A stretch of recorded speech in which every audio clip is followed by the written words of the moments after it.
So into our blender, we're going to combine a whole bunch of things, including 1 cup of red bean paste, 3/4 cup of oats, now 3 tablespoons of dandelion root, roasted and ground.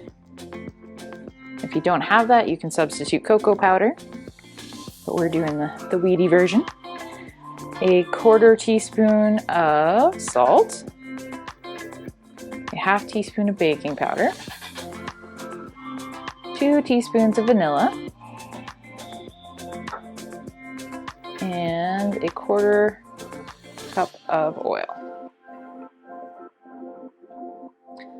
And then on hand, you can have 1/3 cup or so of some dark chocolate or whatever kind of bits you might want to include in your brownies after. And we'll pop the lid on and give that a blend.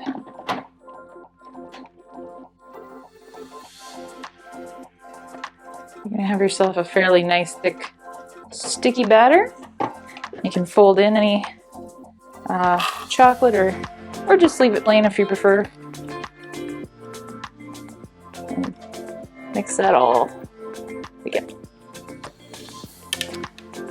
And then we will put our batter into our prepared baking sheet or baking pan.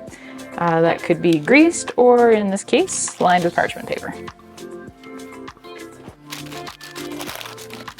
Pop them in the oven for 10 to 15 minutes at 350 and then cool them completely on a wire rack.